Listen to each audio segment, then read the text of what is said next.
Mesdames et messieurs, bonsoir et merci de nous faire confiance pour ce journal. Ce soir, nous vous guidons à travers les événements majeurs qui façonnent l'actualité nationale et internationale. Et nous débutons par une note diplomatique où le chef de l'État a félicité Donald Trump pour sa réélection, insistant sur le renforcement des liens bilatéraux. Et dans un autre registre, l'actualité tragique souligne les tensions au Liban, au moins 40 morts dans des raids israéliens à l'est du pays. Le président de la République, Ismaël Omar Guelleh, a adressé un message de félicitations à Donald Trump, élu président des États-Unis mardi.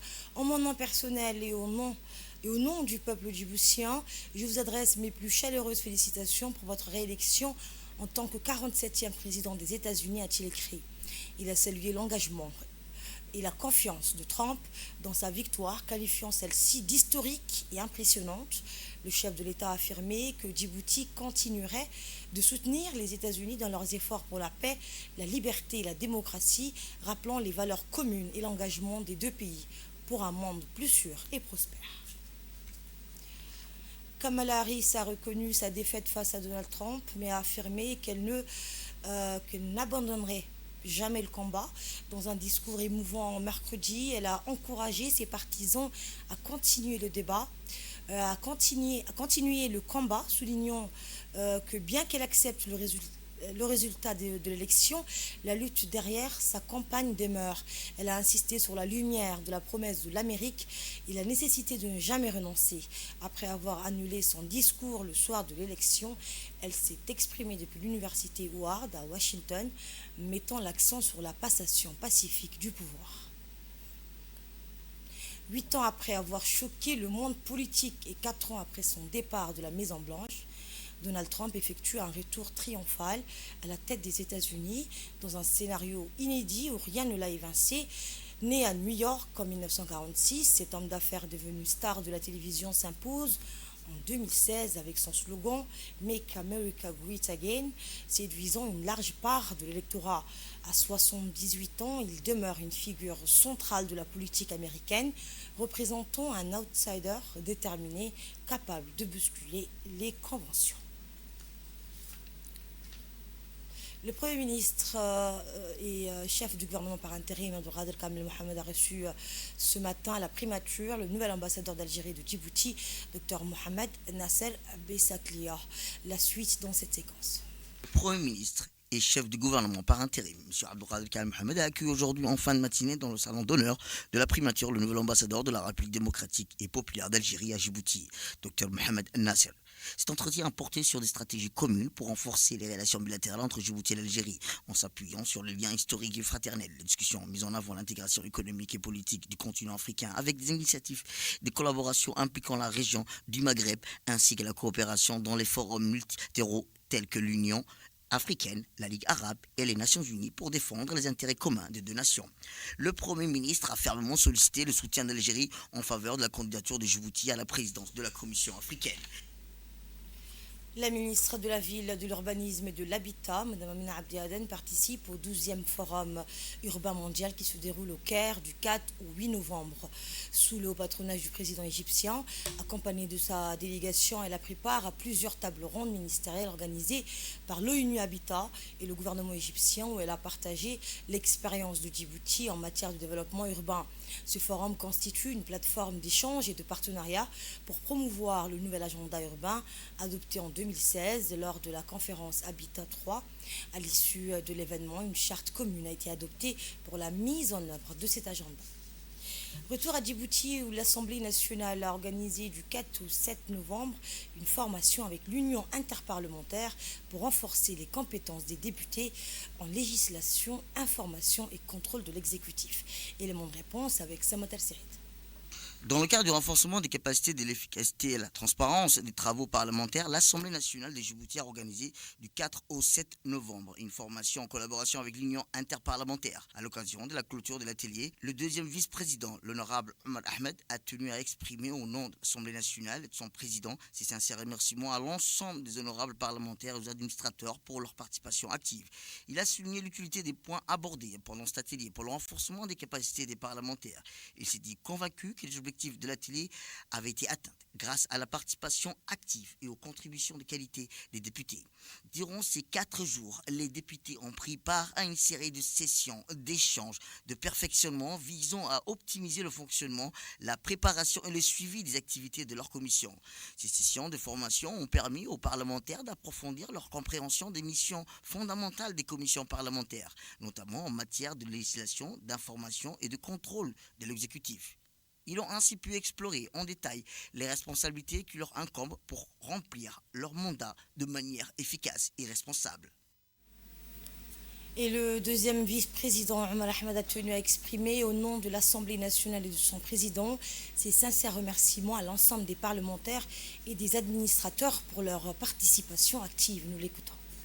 À la clôture de cet atelier de renforcement des travaux en commission, tous les points qui ont été abordés ont été très utiles pour renforcer les capacités des parlementaires, tenant compte de votre totale participation, de la qualité de vos contributions. Je ne doute pas que ces objectifs ont été raisonnablement atteints.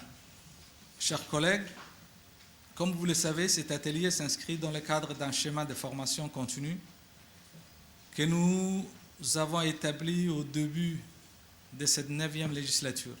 Ce programme de formation continue se poursuit avec cette formation qui répond à un besoin de renforcer le travail des commissions de l'Assemblée nationale. Il s'agit d'améliorer l'organisation des travaux et des réunions des commissions. Au début de l'atelier, une note d'information a été adressée au président de commission sur les objectifs de l'atelier. Suite à cette note, il est attendu que les présidents des commissions étudient les recommandations issues de l'atelier et réfléchissent aux voies et moyens de les mettre en œuvre. Je rappelle que le président de l'Assemblée nationale a également souligné l'importance, dans son discours d'ouverture, de mieux renforcer la coordination des efforts afin d'impulser avec plus d'efficacité l'amélioration du fonctionnement des commissions. Mes chers collègues, je ne saurais terminer mes propos sans vous réitérer notre engagement à continuer de renforcer le développement institutionnel de l'Assemblée nationale. Également dans l'actualité, les forces armées djiboutiennes ont célébré la fin de la première rotation du stage de recyclage opérationnel visant à renforcer les compétences et la cohésion des unités.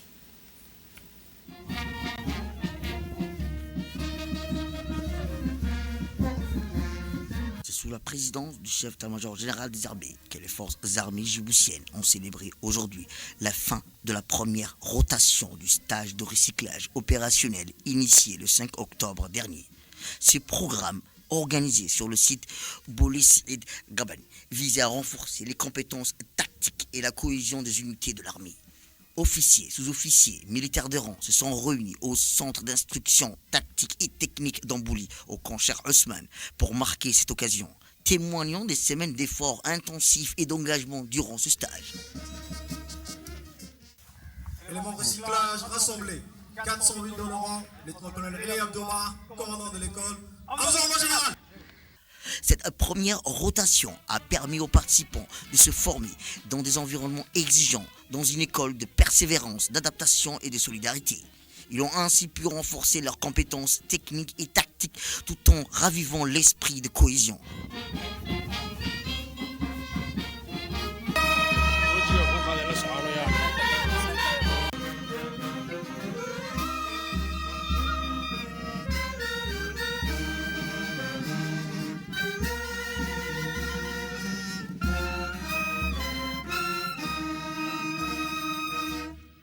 Chaque marche, chaque manœuvre, chaque défi ont été autant d'occasions pour les militaires d'apprendre à se soutenir mutuellement. À l'occasion de la cérémonie de clôture de cette première rotation du stage de recyclage opérationnel, le chef d'état-major général des armées a été accueilli avec tous les honneurs militaires. Après son arrivée, il a passé en revue les stagiaires ayant achevé cette formation.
شاء موجودة.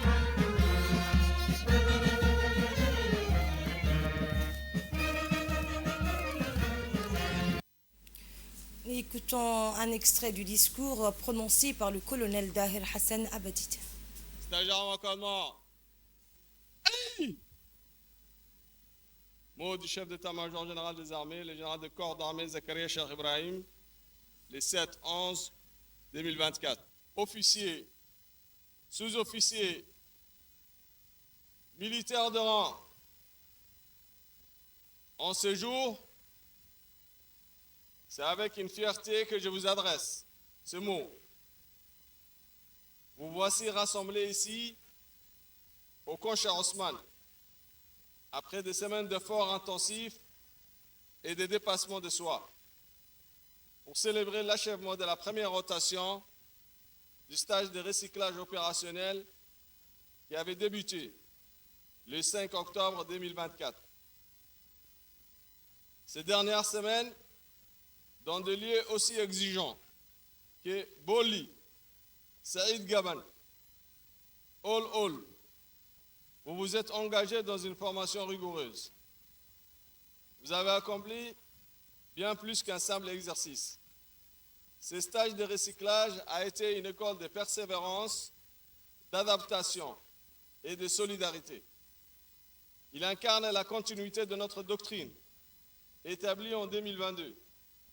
Une doctrine qui place au cœur de notre mission la préparation de nos hommes, la cohésion de nos unités et le renforcement de la défense de notre patrie.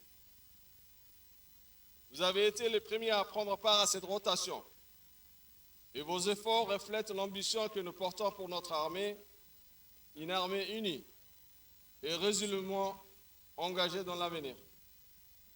Officiers, sous-officiers, militaires de rang, ces exercices n'ont pas seulement renforcé vos compétences tactiques et techniques, ils ont également ravivé l'esprit de cohésion qui fait la force de notre armée. Car dans chaque marche, dans chaque exercice et dans chaque défi, vous avez appris à compter les uns sur les autres. En ce jour, je souhaite que vous emportiez avec vous cet esprit de cohésion, que vous soyez les ambassadeurs de cette discipline et de cette force morale au sein de vos garnisons respectives. En terminant, je tiens à féliciter chacun d'entre vous pour l'effort que vous avez consenti. Continuez à être des exemples pour ceux qui vous entourent et à marcher avec la tête haute, car vous êtes les garants de la sécurité pour notre pays.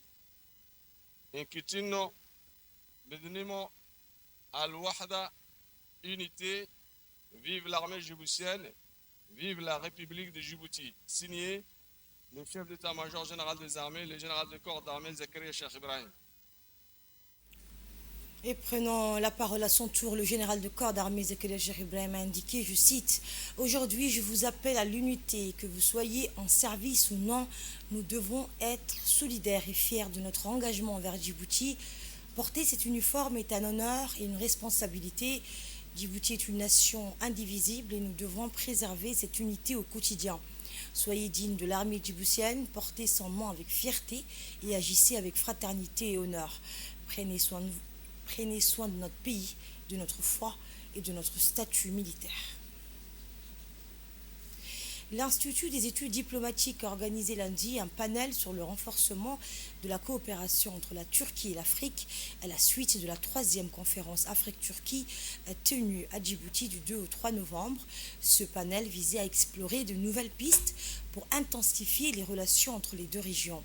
L'événement a réuni plusieurs personnalités, dont Mohamed Ali Hassan, ambassadeur de Turquie à Djibouti, Erdal Sabri Egen, directeur général de l'Institut des études diplomatiques de Djibouti, Mohamed Belghadr Moussa, ancien ambassadeur de Djibouti en Éthiopie. Il a été ouvert par le secrétaire général du ministère des Affaires étrangères et de la coopération internationale, qui a souligné l'importance de ce panel pour stimuler de nouvelles initiatives et améliorer la coopération bilatérale. En l'écoute. Économique. Aujourd'hui, nous sommes appelés à capitaliser sur ces liens pour construire un avenir plus résilient. Ensemble, nous avons la capacité de transformer nos défis en opportunités, qu'il s'agisse de la sécurité, du développement durable ou de l'innovation technologique. Je tiens à exprimer ma gratitude envers l'Institut de haute diplomatique et le think tank CETA pour leur collaboration et leur engagement dans l'organisation de cet événement. Votre travail acharné et votre dévouement sont des atouts précieux pour la réussite de cette conférence. Dans le reste de l'actualité, la 16e retraite du Conseil de paix et de sécurité de l'Union africaine qui s'est clôturée cet après-midi à Aïla Hotel a permis de réévaluer les méthodes de travail pour mieux répondre aux défis sécuritaires de plusieurs pays africains. Les travaux du 16e retraite du Conseil de paix et de sécurité de l'Union africaine arrivent à son terme cet après-midi à Aïla Grand Hotel. Cette retraite a permis aux membres à se demander la méthode de travail du Conseil afin d'adapter son travail ou se rapprocher et approcher en conséquence pour être en adéquation avec ses objectifs en créant la CPS et en le dotant des pouvoirs qui lui sont conférés par le protocole relatif à la création, protocole du CPS. L'Union africaine s'est dotée d'une structure institutionnelle faisant ainsi droit à la langue de quête du continent pour assumer le leadership dans la recherche des solutions aux défis continentaux liés à la paix et à la sécurité. À cette occasion, les membres du Conseil de paix et de sécurité ont saisi pour examiner le cas de plusieurs pays africains en proie à l'insécurité ou à des conflits. La journée mondiale de la canne blanche a été célébrée aujourd'hui à Djibouti sous la présidence de Idriss Moumin Abdi, président de l'association djiboutienne des aveugles. L'événement a réuni des personnalités de l'administration publique et privée ainsi que des personnes handicapées et leurs familles. Cette journée consacrée à la sensibilisation à la mobilité des personnes aveugles et malvoyantes avait pour thème la santé oculaire des enfants et son impact sur l'éducation et le travail. Les discours des officiels ont salué les efforts du gouvernement pour garantir les droits des personnes handicapées. Le président de l'association a exprimé sa fierté des avancées réalisées, notamment en matière de logement, d'emploi, de santé et d'éducation pour les personnes handicapées et les enfants à besoins spéciaux. Il a souligné le courage des personnes vivant avec un handicap et a rappelé les efforts du président de la République pour intégrer cette problématique dans sa politique sociale. Et la journée s'est conclue par une marche, des chants et des sketchs et a vu la participation notable des associations des personnes handicapées de Djibouti.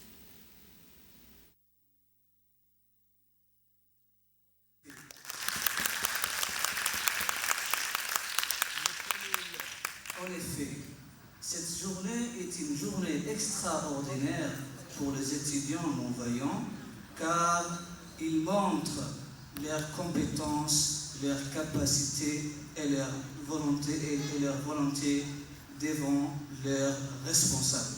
Chers invités, tout ce qui a été présenté devant vous dans différentes langues, comme le théâtre, les poèmes et les discours, exprime la capacité et la volonté des non-voyants et malvoyants. Le chef du service des enfants à besoins spéciaux a remercié le ministère de l'Éducation nationale pour son soutien à l'inclusion scolaire, notamment avec des manuels en braille. Le conseiller technique de la ministre des Affaires sociales a également félicité l'engagement du ministère pour l'accompagnement des enfants handicapés. Je saisis cette occasion pour saluer au nom du MAS et en mon nom propre le travail remarquable et exemplaire réalisé par M. Idriss Moumin Abdi, président de l'association ADA. Je voudrais en cette occasion solennelle les assurer de la solidarité de l'ensemble du gouvernement et du MAS afin de construire un environnement favorable. Le Centre à besoins spéciaux est honoré de jouer un rôle central dans ces journées importantes. Nous savons que les enfants, notamment ceux du département visuel, représentent la génération de demain, celle qui portera avec fierté et persévérance l'héritage des efforts posés aujourd'hui. Cette pierre tombale symbolise l'engagement et la vision d'Idriss Moumin. Et le président de l'association a exprimé sa fierté des avancées réalisées, notamment en matière de logement, emploi, santé et éducation pour les personnes handicapées et les enfants à besoins spéciaux. Il a également souligné le courage des personnes vivant avec un handicap et a rappelé les efforts du chef de l'État pour intégrer cette problématique dans sa politique sociale. Hier soir, la piscine nationale a accueilli le lancement du championnat national de natation 2024-2025, marquant un moment clé pour le sport à Djibouti. L'événement a réuni de nombreux passionnés et clubs locaux en présence de personnalités telles que Abdallah Mohamedini, président de la fédération, et Abshir Ali Hassan, directeur des sports. Ils ont tour à tour souligné l'importance de cet événement pour l'avenir de la natation dans le pays. Le vice-président de la fédération a exprimé sa gratitude envers le secrétariat d'État pour son soutien vital au développement de la natation, notamment pour l'amélioration des infrastructures et des formations. Ce championnat ne se limite pas à une compétition, mais sert de plateforme pour promouvoir la pratique du sport, renforcer les liens entre clubs et découvrir de nouveaux talents. Avec le soutien continu des autorités de la communauté, la fédération s'engage à organiser des événements réguliers pour stimuler l'intérêt pour la natation. Cet événement marque ainsi un tournant pour l'essor de la natation à Djibouti, avec l'espoir de faire émerger des nageurs talentueux sur la scène internationale.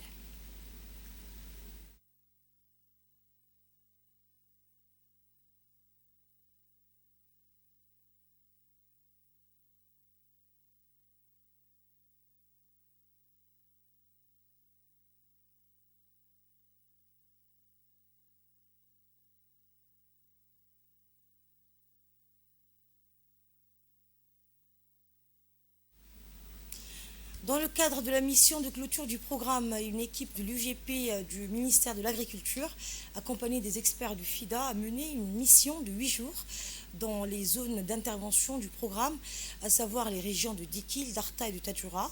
Ces visites ont abouti à l'organisation d'ateliers réunissant les parties prenantes à Dikil jeudi 31 octobre et à Tadjoura lundi 4 novembre, respectivement à l'hôtel Gobad et à Gadilé Resort.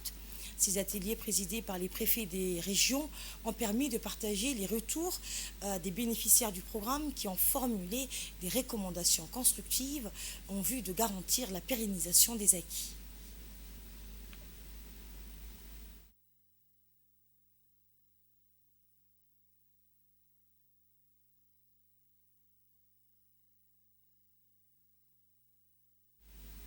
Le coordinateur du projet Progress a rappelé que depuis 2017, l'objectif est d'améliorer durablement les conditions de vie et de réduire la pauvreté dans les régions d'Arta, Dikil et Tadjoura. Les résultats sont tangibles, a-t-il dit, accès amélioré à l'eau, réduction du temps de collecte et ressources économiques diversifiées pour les communautés. La structuration des comités locaux a permis une gestion durable des ressources. M. Balagota Serid a exprimé sa gratitude envers les partenaires et souligné que l'atelier de Tadjoura est une occasion de discuter de la durabilité des résultats et d'identifier des solutions pour garantir leur pérennité. Écoutons maintenant un extrait du discours prononcé par le préfet de la ville de Tadjoura. Cet événement marque une étape significative dans notre engagement commun pour l'amélioration des conditions de vie de la population rurale. Depuis son lancement en juin 2017, le Progress a été conçu pour répondre aux défis majeurs auxquels nos populations sont confrontées, notamment la gestion durable des ressources en eau et des pâturages, le développement rural et l'adaptation au changement climatique. Grâce à l'engagement de toutes les parties prenantes présentes ici, ce projet a non seulement amélioré l'accès à l'eau pour plus de 9000 ménages dans la région de Tadjoura, mais également favoriser la diversification de revenus et renforcer la résilience des communautés face aux aléas climatiques. Le programme Progress a su s'inscrire dans le cadre de nos efforts de lutte contre la pauvreté et de résilience face aux défis climatiques. Grâce à des interventions ciblées dans les domaines de l'eau, des sols, des activités génératrices de revenus et de la nutrition, nous avons réussi à toucher directement la vie de plus de 9630 ménages. La construction des citernes enterrées, la réhabilitation des puits de retenue d'eau et l'établissement de seuils de charge parmi d'autres infrastructures vitales. Ces réalisations ont eu un impact significatif sur le quotidien de nos concitoyens. Je vous invite à partager vos expériences, vos réflexions et vos idées, car c'est l'ensemble et nous pourrons renforcer l'impact de notre action collective. Les gendarmes de PK12 ont interpellé 2 trafiquants de drogue, saisissant 37 sachets de cannabis d'une valeur de 2 millions de francs. Mais Mohamed nous fait le point.